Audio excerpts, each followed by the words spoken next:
darimu ya Rasul, serasa di kau di sini. Cinta ikhlasmu pada manusia bagai cahaya surga. Dapatkah kami membalas cintamu secara bersahaja? Rindu kami padamu ya Rasul, rindu tiada terperi. Berabad jarak darimu ya Rasul, serasa di kau di sini.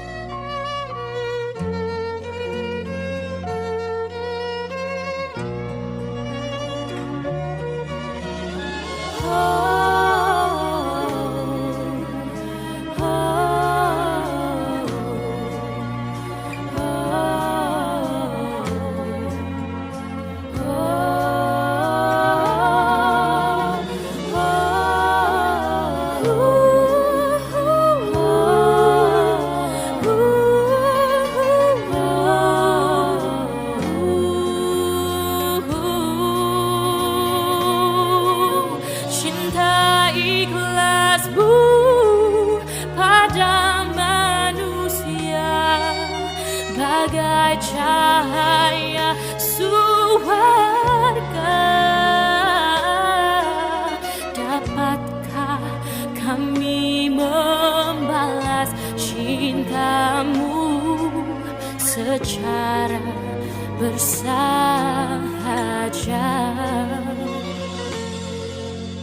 Rindu kami padamu ya Rasul, rindu tiada terperi. Berabad jarak darimu ya Rasul, serasa di kau di sini. Serasa di kau di sini, serasa di kau di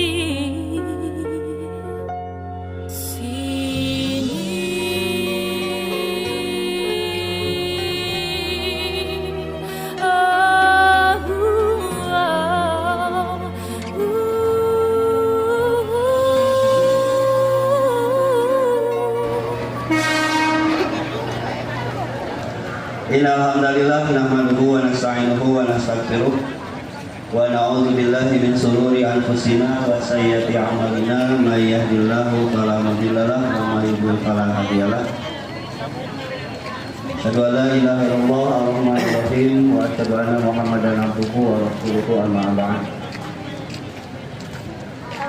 Hadirin jamaah jihad yang dimuliakan Allah Subhanahu wa taala. Alhamdulillah dengan rahman rahim Allah Subhanahu wa taala dan atas dorongan keimanan yang ada yang bersemayam dalam dada kita, alhamdulillah hari ini hari Ahad tanggal 21 Desember bertepatan dengan tanggal 1 Rajab ya. Alhamdulillah kita bisa menyempatkan untuk hadir di majelis ilmu yang insya Allah mulia dan penuh dengan barokah. Semoga Allah selamanya menganugerahkan kita kecintaan terhadap ilmu dan senang berkumpul dengan orang-orang soleh, dan semoga Allah menjaga rasa semangat untuk selalu hadir di pengajian Ahad ini. hadir mengaji untuk mendapat nasihat dari Ustadz akan bermanfaat untuk bekal kelak di akhirat. Kalau di akhirat ingin selamat, jagalah iman dan perkuat, Quran sunnah pegang erat, pengajian jangan dilewat. Bila hidup dalam bingkai taat, insya Allah di akhirat hidup nikmat. Dosa dapat kiparot, amal soleh akan dicatat, juga akan mendapatkan syafaat dan juga akan mendapat surga bertingkat. Dan semoga Allah menjauhkan dari laknat, amin. Ya. Baik, itu saja, kita pakai pantun. Selanjutnya ada beberapa pengumuman. Yang pertama, kami dari panitia mengingatkan kepada para pedagang, ini selalu harus diingatkan karena memang agak sedikit bandel juga gitu ya. Yang pertama, tolong posisi tempat atau lapaknya tidak mengambil tempat untuk jamaah dihadiri, ya, bisa memposisikan diri lah. Yang kedua, ada juga yang masih mengasong gitu ya, ketika pengajian sedang berjalan, ya tolong mohon maaf yang sebesar-besarnya selama pengajian tidak dulu menjajakan dagangannya. Ya, nanti kalau sudah selesai bolehlah pada kukurilingan oge ya. Dan juga terutama yang dekat pedagang dari dekat taman, karena sekarang di dekat taman atau di depan Instag itu ada videotron, itu ada konsentrasi jamaah di situ. Jadi mohon maaf upami ayah anu bukan terusir kalimatnya apa ya, dipindahkan, karena memang hari ke sana mah harus habis diusir, lain diusir, dibenahkan, nanti dibenah, dipernahkan, sanes diusir, mah tong aya dipiade tadi diusir, ya namanya. Jadi dibebenah karena memang di dekat depan IMTA atau di dekat taman itu sekarang di atas ada videotron, sehingga jamaah sekarang banyak di sana melihat videotron. Ya, mohon maaf yang sebesar-besarnya. Mudah-mudahan kami doakan terus dagangannya laku ya. Alhamdulillah dari sejak malam sudah berada di Bandung, karena kami memohon milih capek di Jogja kita si Kadir. Biasanya beliau berangkat setelah jam 3 tadi milih capek gitu. Kepada nyaman di sini disediakan tempat tidur, jadi di piada mangagolnya di masjid, juga di tempat di hotel Kedaton. Insya Allah supaya nyaman ketika hadir di sini. Mungkin ngajemut nanti ke tebing ke Tasik tapi ke Kedaton kan. Baik, ibu bapak jamaah yang dimuliakan Allah Subhanahu Wa Taala, terima kasih atas kehadirannya. Sebagai rasa syukur kita hadir di sini, kita masih diberikan kenikmatan besar. Sementara saudara-saudara kita di Aceh, di Sumatera, mereka hari ini sedang dicoba oleh Allah Subhanahu Wa Taala. Semoga Allah memberikan kesabaran dan semoga kita pun walaupun sehat walafiat, jawabnya itu manfaatkan waktu dan usia kita sebaik-baiknya untuk hadir di pengajian tahajud ini. Baik, kepada Ustaz yang sudah cukup istirahat dan sudah tas ngopi, tas ngobrol, saya kira mangga waktu oke kawas. Innal hamdalillah nahmaduhu wa nasta'inuhu wa nastaghfiruh wa na'udzu billahi min shururi anfusina wa min sayyiati a'malina. May yahdihillahu fala mudilla lahu wa may yudlil fala hadiya lahu.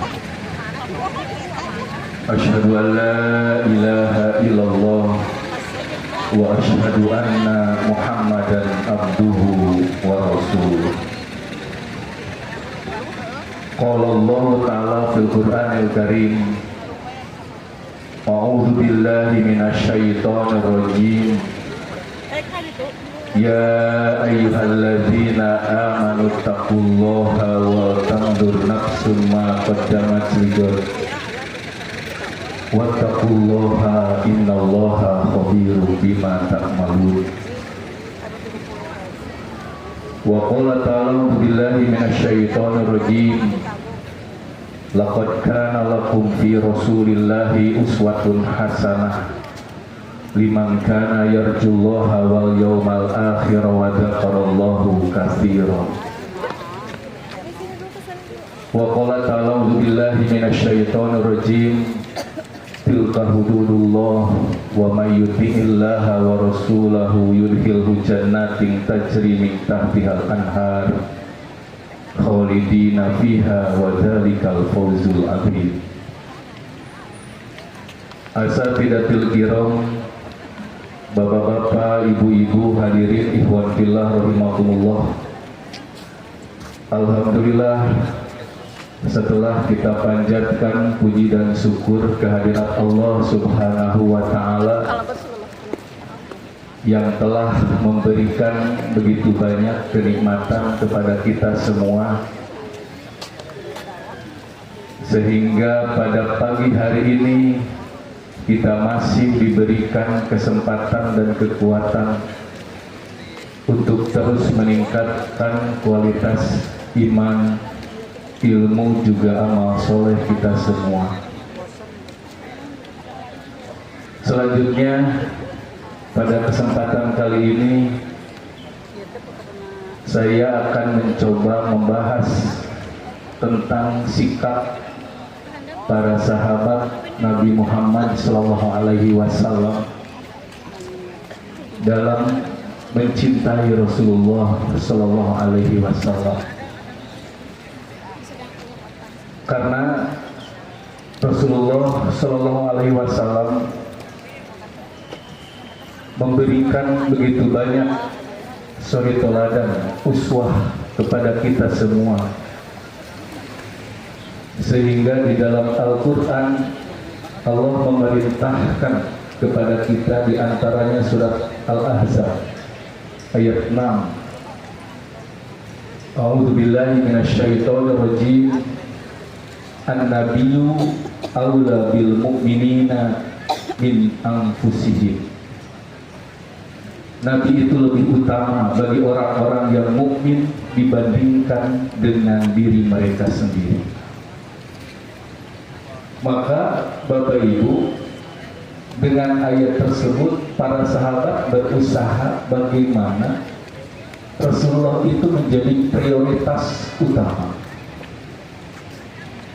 sehingga mereka siap membela, bahkan mengorbankan bukan hanya tenaga, harta, bahkan nyawa.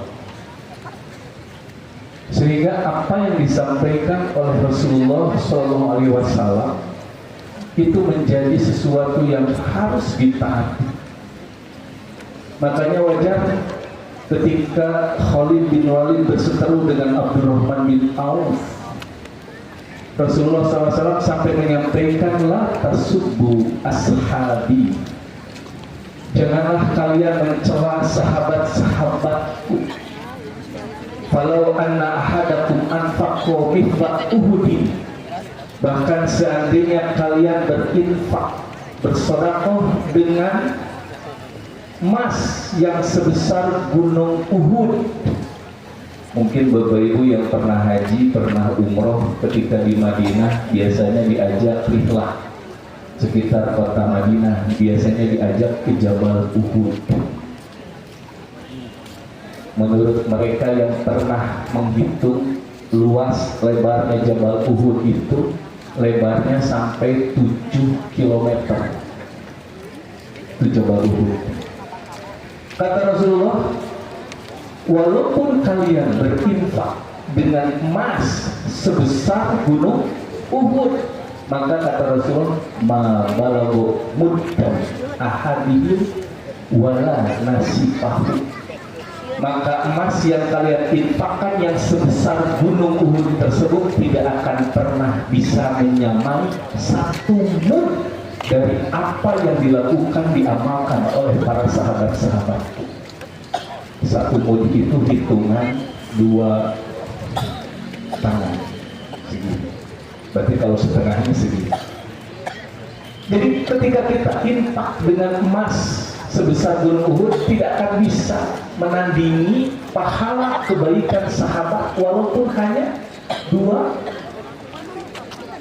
ralu, bahasa Sunda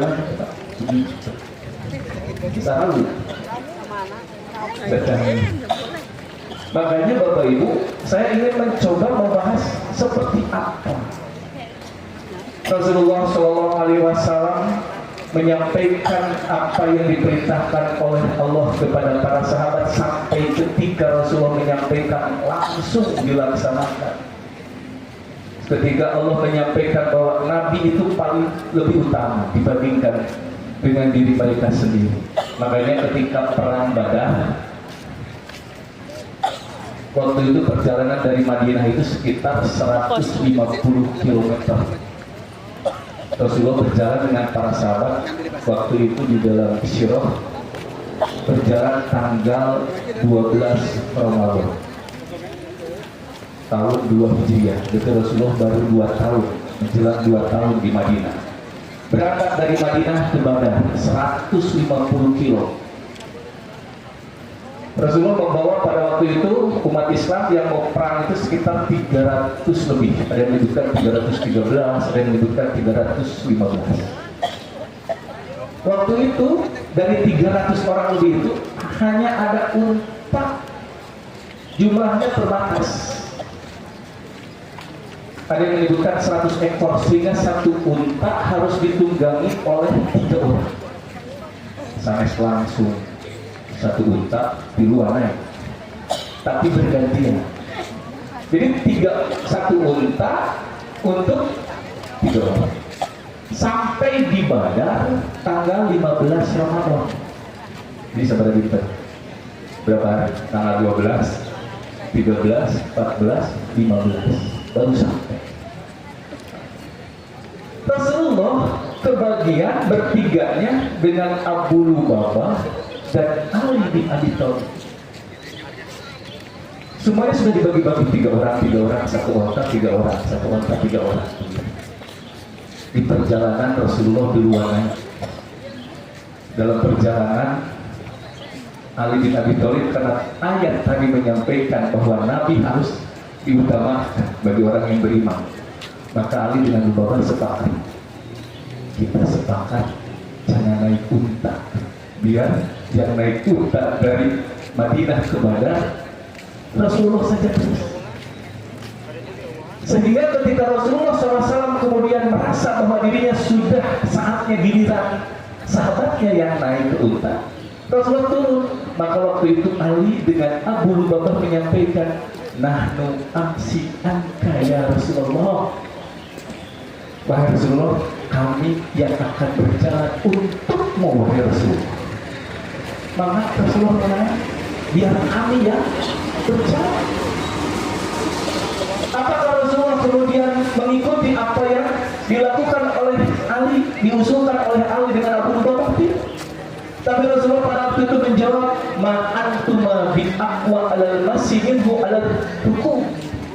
Tidaklah kalian berdua lebih kuat daripada yang naik unta.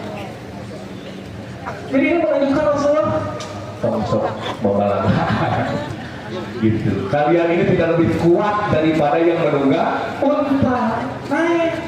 Bahkan Rasulullah wala ana bi adna al ajri min umma. Bahkan saya tidak lebih membutuhkan terhadap pahala daripada kalian berdua.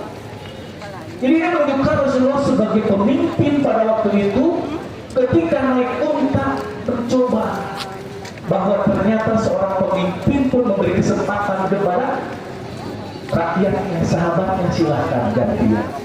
Wah, diurang Pak.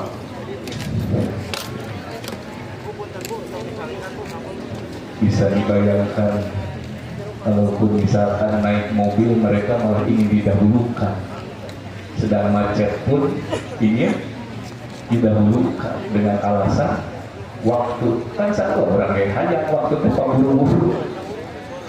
Jadi kadang-kadang pemimpin kita masih perlu banyak belajar kepada Rasulullah Shallallahu Alaihi Wasallam.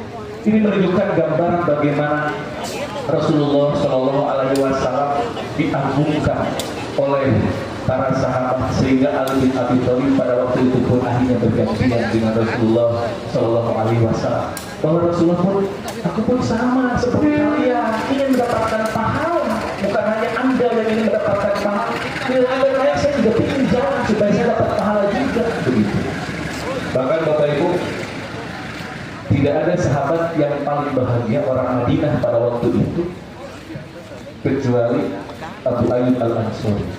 Karena ketika Rasulullah hijrah dari Mekah ke Madinah, itu Rasulullah SAW, Pak, saking ingin orang-orang Ansor ditinggali rumahnya oleh Rasulullah, itu berbunyi, Rasulullah tinggal bersama saya di rumah saya saja Rasulullah, saya sudah siapkan ini dan sebagainya. Maka Rasulullah pada waktu itu menunjukkan di mana unta saya berhenti, di sanalah saya akan menginap. Ternyata unta tersebut berhenti di depan rumah Abu Ayyub Al-Ansari. Abu Ayyub makanya orang yang paling bahagia pada waktu itu. Kata Abu Ayyub Al-Ansari, Rasulullah SAW tinggal di rumahku sekitar 7 bulan sampai selesai Masjid Nabawi dibangun. Bapak Ibu, Abu Ayyub Al-Ansari ketika Rasulullah memilih untanya untuk tinggal di rumah Abu Ayyub Al-Ansari, rumah Abu Ayyub Al-Ansari itu ada 2 tingkat, tapi jangan dibayangkan 2 tingkat seperti rumah zaman sekarang di beton, ya, pakai bondek, pakai besi gitu, tapi pakai batang kurma, ya, gitu. Jadi dari tanah liat, kemudian ada batang-batang seperti kayu gelondongan lah yang kemarin terbawa banjir gitu. Jadi di Rasulullah waktu itu ketika masuk ke rumah Abu Ayyub Al-Ansari sebagai seorang sahabat, bagaimana menjadikan Nabi Muhammad lebih utama, Abu Ayyub kemudian menawarkan, wahai Rasulullah, engkau mau tidur di atas atau mau di bawah? Pada waktu itu Rasulullah menyampaikan, Pak, bagaimana ketawaduan seorang Rasulullah SAW menyampaikan kepada Abu Ayyub Al-Ansari, as-sukru arba. Kata Rasulullah, biarkan aku di bawah saja, rumah ini yang berhak adalah pemiliknya, silahkan kau di atas, aku di bawah. Kata Abu Ayyub Al-Ansari, ketika Rasulullah malam pertama tidur di rumahnya, semalaman kata Abu Ayyub Al-Ansari dengan istrinya tidak bisa memejamkan mata, tidak bisa sarek, rekusi, takut mengganggu. Coba Pak, itu Abu Ayyub Al-Ansari, wahai istriku, besok kita minta pindah saja ya. Akhirnya kemudian dia mengeluhkan kepada Rasulullah SAW, wahai Rasulullah, saya tidak bisa tidur, la aku sakit pada anta tahtaha. Kata Abu Ayyub Al-Ansari, wahai Rasulullah, aku tidak akan bisa tidur di atas lantai sementara di bawahnya ada engkau, wahai Rasulullah. Maka pada waktu itu kata Rasulullah, ya Aba Ayyub, hawin alaika ya Aba Ayyub, innama an-nuzuli sahibihi. Jangan repot-repot Abu Ayyub, tenang saja, hawin. Melihat ribut, kita babsa hawin alaika ya Aba Ayyub, saya ingin dibawa karena kata Rasulullah, saat ini banyak orang yang datang ingin berkunjung menemui saya. Kalau saya di atas, harus ke atas, ke bawah. Akhirnya Abu Ayyub Al-Ansari tetap mengalah, dan selama tidur di atas, Abu Ayyub Al-Ansari ketibra. Akhirnya suatu ketika Pak Bu, Abu Ayyub Al-Ansari ke atas membawa air disimpan. Rupanya terkena kaki, kata jauh tumpah. Itu langsung selimutnya diambil, dibawa langsung supaya jangan sampai ada, karena kan kalau batang pohon pasti kalau tumpah ada yang menetes, khawatir ada air yang menetes ke bawah. Sampai besoknya Abu Ayyub Al-Ansari, wahai Rasulullah, apakah tadi malam ada air yang menetes? Saking khawatirnya mengganggu terhadap Rasulullah SAW ketika sedang tidur. Ini menunjukkan gambaran bagaimana Abu Ayyub Al-Ansari, yang akhirnya Abu Ayyub Al-Ansari, wahai Rasulullah, sepertinya saya sudah nyerah. untuk tidak tidur di atas.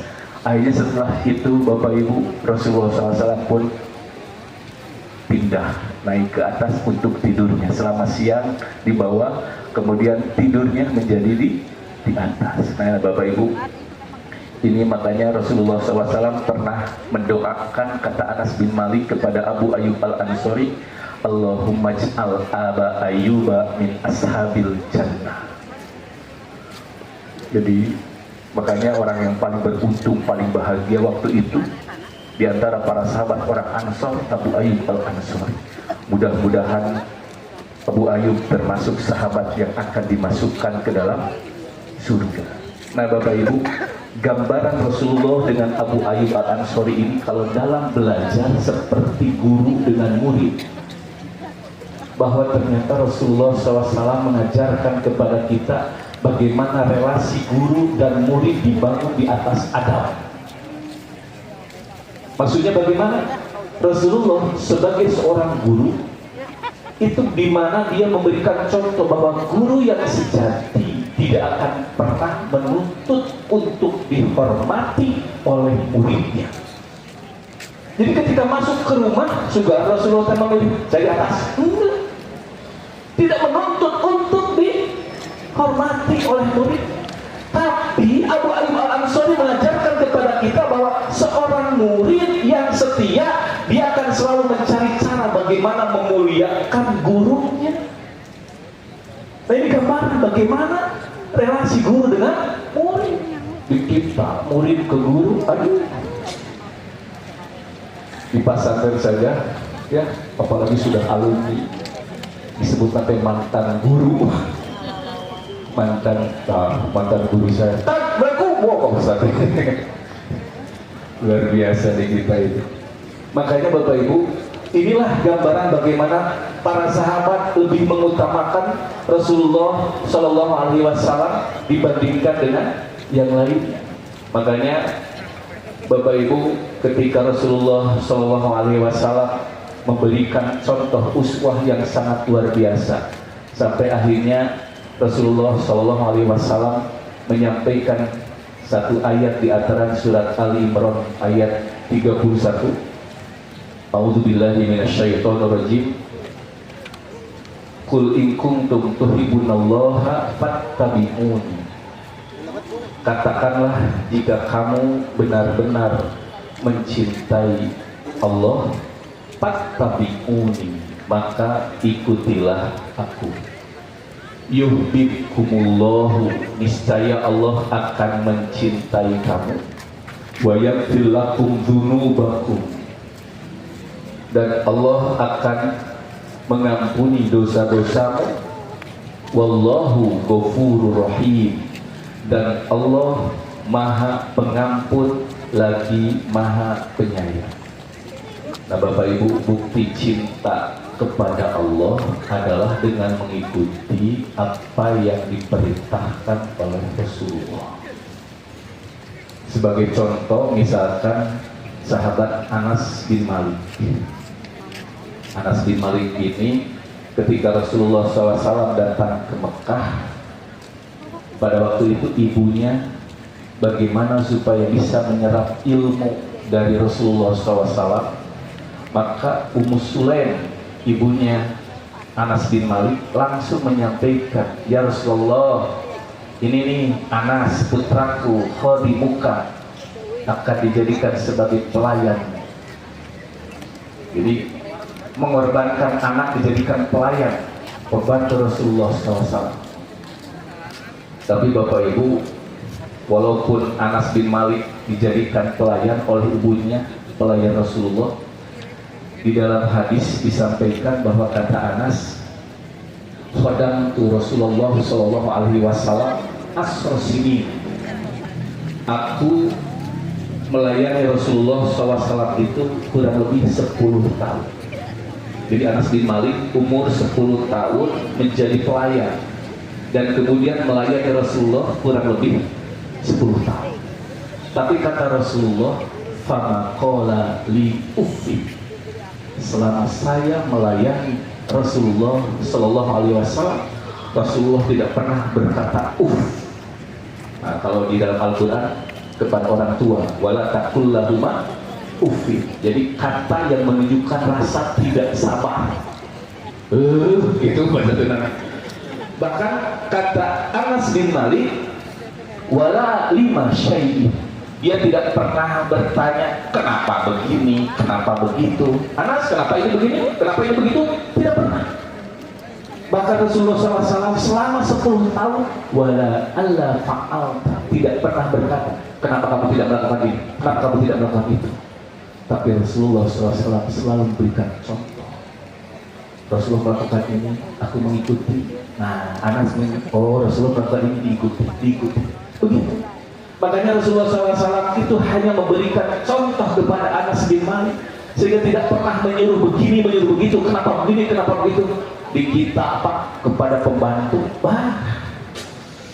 bukan nyuruh-nyuruh saja, kadang-kadang memarah sampai mukul di kita. Jadi luar biasa. Padahal Rasulullah SAW memberikan contoh luar biasa. Bahkan Anas bin Malik, Bapak Ibu, saya ingin menyampaikan apa yang harus kita lakukan ketika kemudian kita diperintahkan untuk mencintai Allah. Itu caranya mengikuti apa yang diperintahkan oleh Rasulullah SAW. Anas bin Malik menggambarkan lamakan al-yawm alladzi dakhala fihi Rasulullah sallallahu alaihi wasallam al-Madinah. Ketika Rasulullah SAW datang masuk ke kota Madinah, kata Anas bin Malik, ado'a minha kulla syai'in. Kata Anas bin Malik, Madinah pada waktu itu menjadi terang benderang, cerah. Sementara falamma kana al-yawm alladzi mata fihi, tapi ketika di Madinah Rasulullah SAW meninggal, maka kata Anas bin Malik, adlama minha kulla syai'in. Madinah serasa menjadi gelap gulita. Jadi para sahabat menggambarkan bagaimana sosok Rasulullah SAW sampai seperti itu. Nah, saya hanya ingin menyampaikan apa yang disampaikan oleh Anas bin Malik itu. Waktu itu Rasulullah SAW menyampaikan sebuah wasiat kepada Anas, ya bunayya in qadarta an tusbiha wa tumsi. Wahai anakku, jika engkau mampu datang waktu pagi wa tumsi sampai waktu sore, laisa fi qalbika gishu. Kalau kamu mendapatkan pagi sampai sore dan di dalam hatimu tidak ada sedikit pun kebencian, kehul kabatul, khianat kepada orang lain, maka kata Rasulullah SAW, faf'al, lakukanlah wahai anakku, wadzalika min sunnati, itulah sunnahku, wa man ahya sunnati faqad ahabbani, barang siapa yang menghidupkan sunnahku maka dia telah mencintai aku. Wa man ahabbani kana ma'i fil jannah, barang siapa yang mencintaiku maka dia akan bersamaku di mana? Di surga. Jadi Bapak Ibu, sunnah Rasul itu bukan hanya tahajud, saum Senin Kemis, sholat rawatib dan yang lainnya. Tapi salah satu sunnah Nabi itu adalah ketika hati kita tidak memiliki kebencian. Di kita umat Islam, tahajud iya, saum iya, menjelek-jelekkan orang lain, membenci orang lain, satu sama lain memiliki sifat sombong, ujub, takabur. Buat apa? Makanya kenapa Abu Fadl ketika datang kepada Rasul menanyakan anna fulanah tasumun nahar wa taqumul lail, Rasulullah bagaimana dengan ibu-ibu yang dari mana ibu tersebut dia rajin saum di waktu siang, maksudnya saum sunat, Senin Kemis setengah bulan dilaksanakan, mungkin saum Daud rajin saum sunatnya, wa taqumul lail, bahkan dia sering sholat malam, rajin sholat tahajud. Tapi Rasulullah, dia sayyiatul khuluq, dia jelek akhlaknya, tu'addi jironaha bilisani, suka menyakiti tetangganya dengan mulutnya. Qala Rasulullah menjawab, la khair, tidak ada kebaikan bagi si ibu tersebut, dia binar, si ibu tersebut masuk neraka. Ini Bapak Ibu sunnah Nabi yang sebenarnya di dalam hadis yang diriwayatkan oleh Imam At-Tirmidzi dan Imam Ahmad, kata Anas bin Malik, justru bagaimana kita bisa dari mulai pagi sampai sore sampai malam, bapak-bapak kalian, wa abnaukum, dan anak-anak kalian, wa ikhwanukum, dan saudara-saudara kalian, wa azwajukum, dan pasangan kalian, suami atau istri kalian, wa ashiratukum, dan keluarga kalian, wa amwalu iktarabtumuha, dan kekayaan yang kamu usahakan, harta yang dikumpul-kumpulkan, wa tijaratun takhshawna kasadaha, dan tidak ada yang bisa mencegah keburukan datang kepada kita kecuali Allah. Maka Allah harus dijadikan prioritas utama dalam segala hal. Nah, kalau kita bisa mencintai Allah, itu luar biasa. Sehingga setiap datang waktu sholat, Allahu Akbar, dia langsung sholat ke masjid, langsung datang ke masjid. Tapi kalau kita baku, saya tadi nginep di sini malam-malam di Braga itu sampai ramai macet. Datang waktu subuh, masjid kosong. Ini menunjukkan gambaran masyarakat di Indonesia lebih banyak mencintai dunia dibandingkan Allah. Sehingga dia bagaimana? Contoh, ibu-ibu ketika datang waktu subuh masih banyak tidak mau membangunkan anaknya untuk sholat subuh, bahkan pergi ke masjid. Tapi seorang ibu banyak yang marah ketika anaknya terlambat bangun untuk sekolah. Kalau anaknya terlambat sekolah, bangun, dimarahin. Tapi ketika anak subuh tidak bangun, tidak ada yang marah. Kadang-kadang cuek, kasihan, mau sekolah. Ini menunjukkan gambaran bagaimana kecintaan terhadap Allahnya minim. Caranya bagaimana bukti kita cinta kepada Allah? Ikuti apa yang diperintahkan oleh Rasulullah SAW. Makanya Rasulullah SAW menyampaikan di dalam hadis Sahih Bukhari dan Imam Muslim, sampai Rasulullah bersumpah di dalam hadis yang diriwayatkan oleh Imam Abu Hurairah, sahabat Abu Hurairah dan Anas bin Malik. Rasulullah pernah bersabda, "Walladzi nafsi biyadihi," demi jiwaku yang berada di dalam genggamannya kekuasaannya. Karena kita semua Bapak Ibu berada di dalam kekuasaan Allah. Apa yang terjadi kepada kita itu kehendak Allah. Sehingga kita bisa datang ke masjid itu karena Allah. Kita terkena musibah, bencana, jatuh, tabrakan, tertabrak, itu adalah kehendak Allah. Makanya Rasulullah, "Walladzi nafsi biyadihi," demi jiwaku yang dimana Rasulullah pun berada di dalam genggaman kekuasaannya. La yu'minu ahadukum. Rasulullah sampai menyampaikan tidak sempurna keimanan di antara kalian hatta akuna ahabba ilaihi. Jadi Rasul menyampaikan sampai diriku Nabi Muhammad, maksudnya lebih dia cintai min walidihi wa waladihi, daripada masih diriwayat Imam Al-Bukhari, dia akan merasakan manisnya keimanan.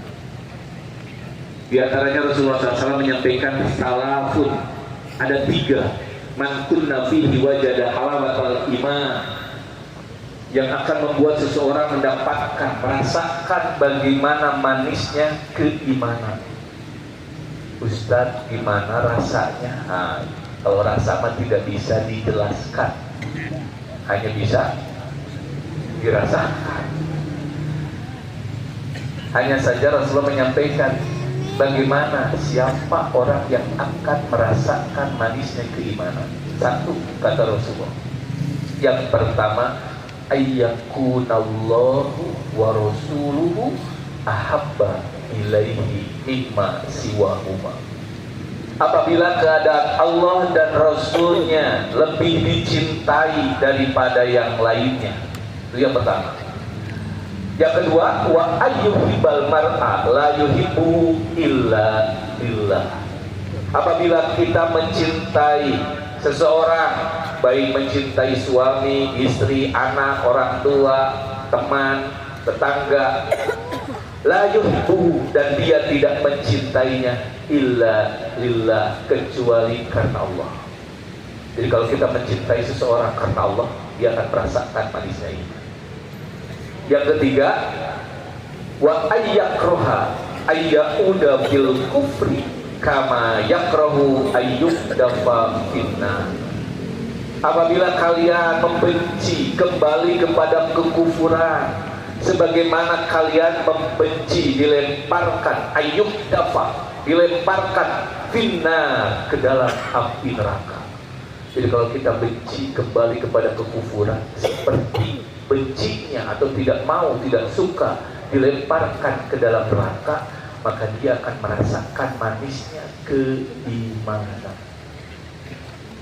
Jadi Bapak Ibu, ketika kita saat ini melihat banyak perbuatan kemungkaran, perbuatan maksiat, dan kita membenci, tidak suka, jangan sampai kemudian kita membiarkan, apalagi cuek, acuh, tidak peduli. Ya.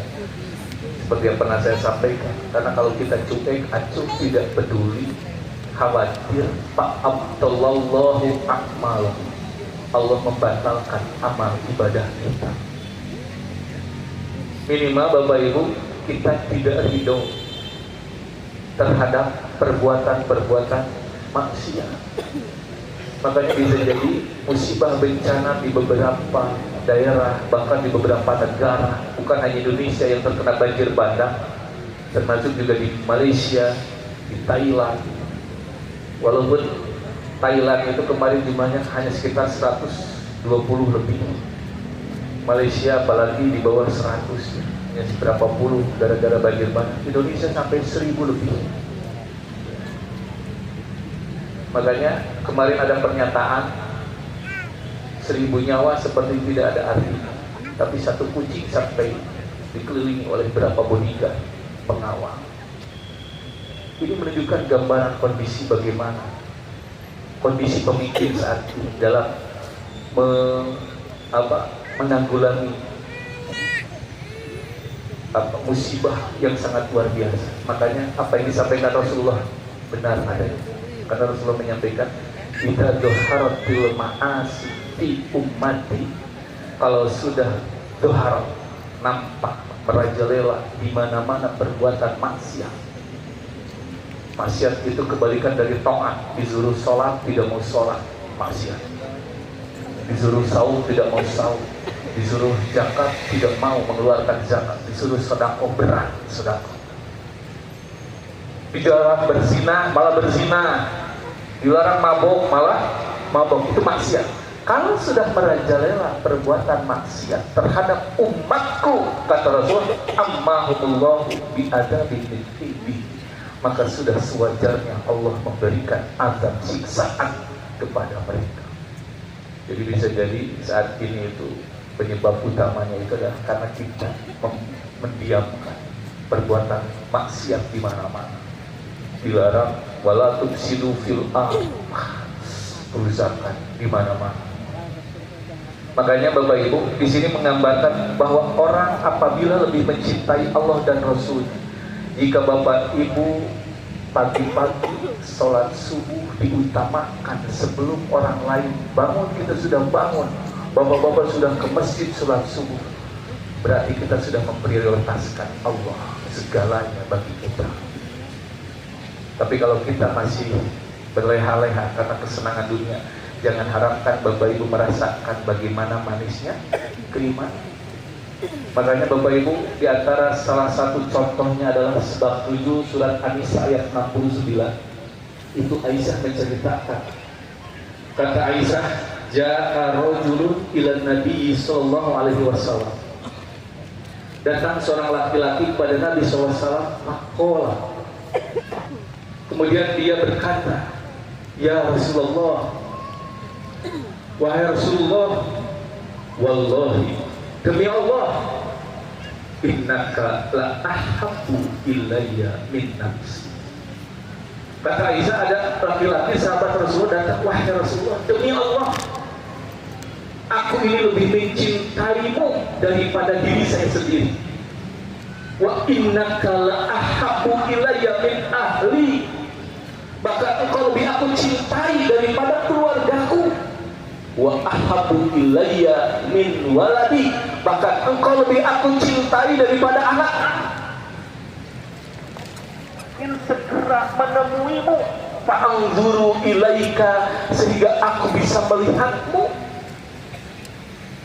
Wa idza dzakartu mauti wa mautak, dan Rasulullah, kalau saya mengingat tentang kematianku dan kematianmu, araftu, saya tahu wahai Rasulullah, annaka, bahwasanya engkau idza dakhalta al-jannah, suatu saat engkau ketika mati dan aku mengingat bahwa engkau akan dimasukkan ke dalam surga, bahkan warufi'at ma'an nabiyyin, engkau akan diangkat derajat surganya dengan para nabi di surga yang paling tinggi. Sementara Rasulullah, wa idza dakhaltu al-jannata, Rasulullah, ketika aku meninggal dan seandainya aku kelak masuk surga, khasyitu, wahai Rasulullah, aku takut alla araka, aku kelak di surga tidak bisa melihatmu lagi. Jadi Bapak Ibu, para sahabat ini selama di dunia bagaimana menyaksikan Rasulullah masih mengkhawatirkan walaupun masuk surga. Makanya Bapak Ibu, Rasulullah SAW itu bukan hanya kepada sahabat. Lihat ketika Rasulullah SAW di dalam suratnya menyebarkan ajaran Islam, apa yang dipanggil di dalam surat oleh Rasulullah ketika Rasulullah SAW mengirim kerajaan Heraklius, kerajaan Najasyi dan beberapa raja-raja orang kafir untuk masuk Islam. Apakah Rasul menggunakan kalimat wahai musuh-musuh Allah? Dia mau togut, kafir. Surat Rasulullah bahasanya Pak, Bismillahirrahmanirrahim, min Muhammadin Abdullahi wa Rasuli, dari Muhammad Abdullah hamba Allah, wa Rasulihi, dan Rasul, ila adinir Rum, kepada penguasa pembesar Raja Agung Romawi Heraklius. Tidak menyebutkan hei Rasulullah, tidak, pembesar penguasa Romawi Adi, dimuliakan. Makanya Rasulullah SAW, Bapak Ibu, kalimatnya itu bukan mengajak perang, tapi bagaimana mengajak dakwah untuk masuk Islam. Makanya apalagi Rasulullah kepada pemimpin yang beragama Islam, kepada para sahabat, seperti yang terjadi pada Jabir bin Abdullah al-Bajali. Bapak Ibu bisa baca di dalam hadis Sahih Bukhari juga. Kitabul Iman, hadisnya terakhir kalau tidak salah, tentang an-nusku minal iman, saling menasehati. Itu diantaranya hadisnya dari Jabir bin Abdullah al-Bajali. Al-Bajali itu kaum yang berada di Yaman. Jabir bin Abdullah menyampaikan, sejak pertama aku bertemu dengan Rasulullah SAW, setiap aku berjumpa dengan Rasulullah SAW, tidak ada yang dilakukan oleh Rasulullah kecuali dia selalu tersenyum kepadaku. Urang mah senyumnya menibelah ke masjid ngaji camutut we. Ya Pak, Rasulullah menyambis. Jabir belum masuk Islam, pertama kali bertemu Jabir sudah tersenyum. Ini menunjukkan gambaran bagaimana akhlak Rasulullah SAW. Sampai Bapak Ibu, Jabir bin Abdullah al-Bajali itu masuk Islamnya berbondong-bondong dengan satu kabilah kelompoknya dari al-Bajali, sekitar 150 orang. Pemimpin kaum. Nah Bapak Ibu, Rasulullah waktu itu, Jabir bin Abdullah al-Bajali sudah masuk Islam. Rasulullah sedang berada di masjid berkumpul dengan para sahabat, sedang menyampaikan mau hidup nasihat ilmu kepada para sahabat. Seperti begini Pak. Tiba-tiba datang Jabir bin Abdullah al-Bajali. Pas masuk Jabir bin Abdullah, masjid sudah penuh.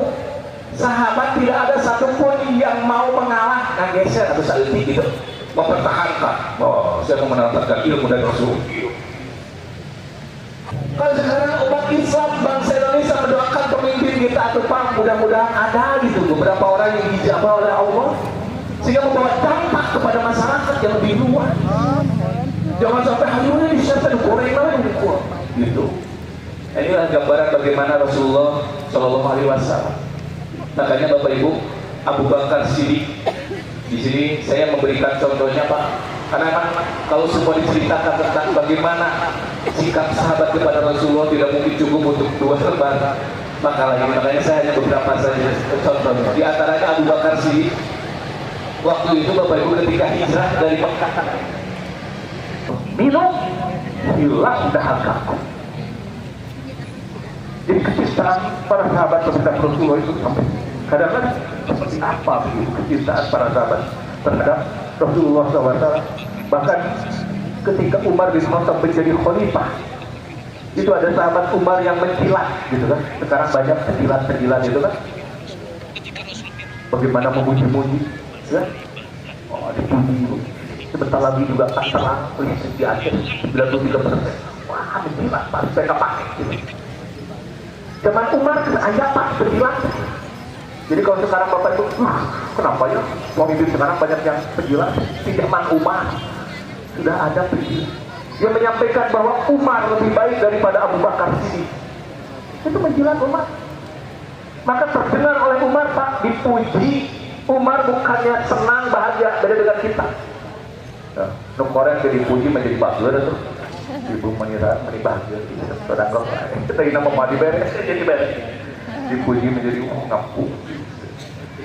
Umar bin Khattab dipuji Pak, marah. Wallahi lailatan min Abi Bakr khairun ali Umar. Demi Allah, satu malam umur Abu Bakar itu lebih baik daripada seluruh umur keluarga Umar. Sehingga kata Rasulullah, kata Umar bin Khattab pada waktu itu, Umar menyampaikan siapa yang menemani Rasulullah ketika hijrah dari Mekah ke Madinah. Sampai Rasulullah Shallallahu Alaihi Wasallam bertanya kepada Abu Bakar, ya Abu Bakar, malakah tamsisan? Bapak Ibu, kalau kita mau dibunuh ganti dengan orang lain, mungkin kita akan lagi, ya ganti saja sama orang. Tapi apa yang dilakukan oleh Zali? Wallahi ma uhibbu anna Muhammadan al-an fi makani alladhi huwa fihi tusibuhu sauqatun adrihi wa ana jalisun fiha. Demi Allah, kata Zaid bin Ad-Dusan tadi menyampaikan, saya sungguh tidak akan mau, tidak sudi Nabi Muhammad menggantikan posisinya. Bahkan hanya terkena tertusuk duri pun aku tidak ridho, apalagi menggantikan posisi saya. Bunuh saya, kata Zaid. Tidak peduli, aku tidak mau menggantikan posisiku dengan Nabi Muhammad. Kemudian saya pulang tenang santai dengan keluarga. Silahkan laksanakan tugas kami. Maka pada waktu itu Abu Sufyan menyampaikan, ma'aitu minna ahadan yuhibban ahadan kahubbi ashabi Muhammadin. Kata Abu Sufyan, aku tidak pernah melihat manusia mencintai antara seseorang mencintai seseorang seperti cintanya sahabat kepada Nabi Muhammad Sallallahu Alaihi Wasallam. Baru kali ini saya melihat manusia cinta terhadap manusia seperti cintanya para sahabat kepada Nabi Muhammad. Sampai akhirnya kemudian Zaid Adafan ditikam, dibunuh, meninggal mati syahid. Tapi dalam riwayat yang lain disebutkan Zaid Adafan pada waktu itu sebelum meninggal berteriak, ya Allah, sampaikan salam kepada Rasulullah. Dan itu dilakukan di Tanjung dekat Mekah. Ternyata salam tersebut sampai kepada Rasulullah di Madinah, disampaikan oleh Jibril, dan Rasulullah pun menjawab, waalaikumsalam ya Zaid. Kemudian sampaikan kepada para sahabat bahwa yang 10 orang yang diutus itu telah dikhianati. Maka yang menunjukkan gambaran bagaimana, termasuk yang terakhir itu adalah bagaimana apa yang disampaikan oleh Urwah bin Mas'ud, ya, wallahi laqad wafatu 'alal muluk. Nah, ini terakhir.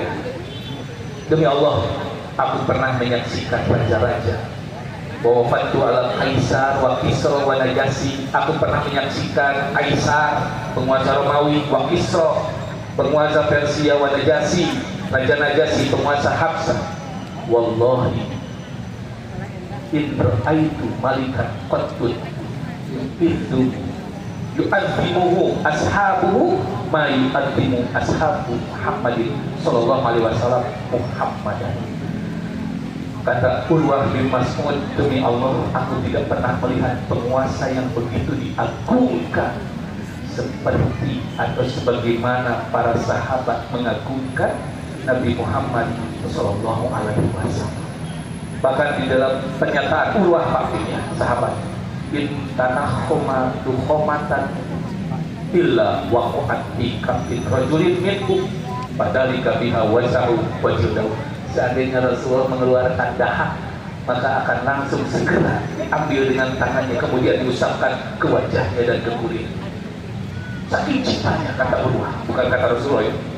Wa idza amaru, dan apabila Rasulullah SAW memerintahkan kepada para sahabat, iktadaru amrohu, dia akan segera melaksanakan perintahnya. Bahkan kata Urwah, wa idza tawaddoa kadu yaqtatiluna ala wudu'ihi, bahkan mereka akan bersegera merebut sisa wudhu Rasulullah sampai mereka hampir bertengkar. Ini menunjukkan bahwa bagaimana para sahabat berebut bekas air wudhu Rasulullah SAW. Wa idza takallama hafadu aswatahu, kata Urwah, apabila Rasulullah SAW berbicara, mereka pun akan hafadu, menjaga suara mereka dahulu ketika berada di sisinya. Wa ma yahiduna ilaiha nadran takdiman lahu, mereka juga tidak berani menatap tajam kepada dia karena mengagungkannya. Nah, ini ditulis di dalam kisah tentang perjanjian Hudaybiyah, bahkan diabadikan juga di dalam kitab Sahih Bukhari, bagaimana kecintaan Rasulullah, para sahabat kepada Rasulullah SAW. Maka Bapak Ibu, mudah-mudahan kita termasuk orang-orang yang mencintai Rasulullah Sallallahu Alaihi Wasallam, sehingga Rasulullah SAW menyampaikan, Bapak Ibu, di dalam hadis Sahih Muslim, man asidda ummati li hubban nas, kata Rasulullah, sebenarnya di antara umatku yang paling mencintaiku adalah yakununa ba'di, orang yang paling mencintaiku adalah orang-orang yang ada hidup setelahku.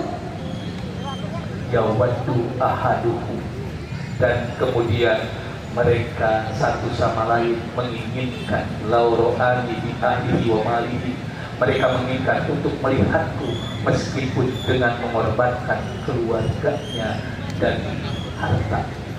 Ini menunjukkan bisa jadi ketika kita saat ini ada panggilan agar langsung sholat, ada panggilan untuk membantu saudara keluarkan sedekah.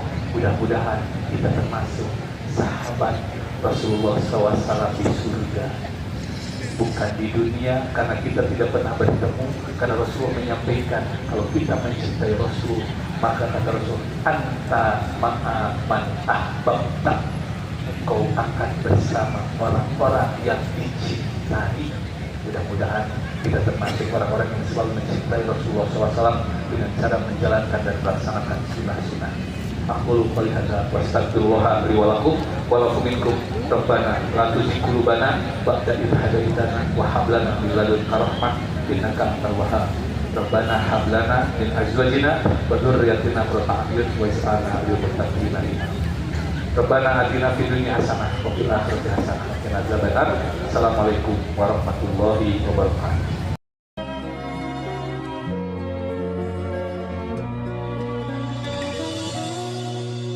Rindu kami padamu ya Rasul, rindu tiada terperi.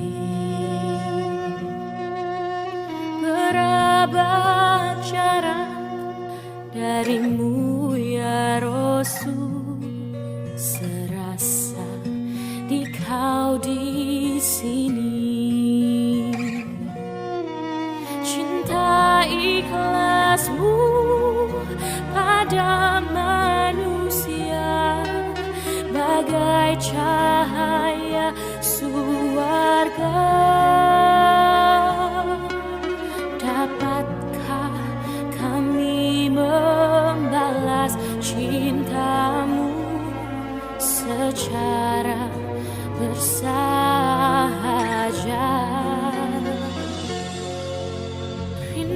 kami padamu ya Rasul, rindu tiada terperi. Berapa jarak darimu ya Rasul, serasa kau di sini.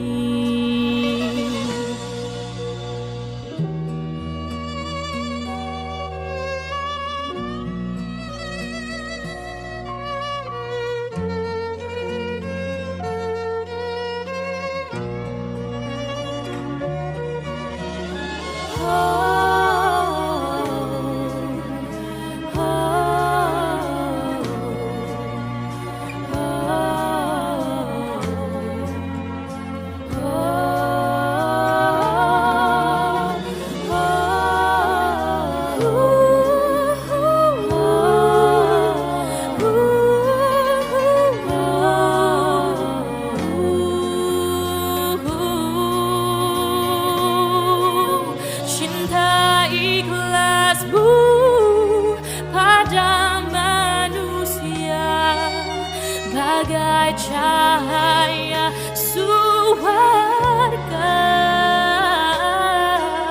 Dapatkah kami membalas cintamu secara bersahaja?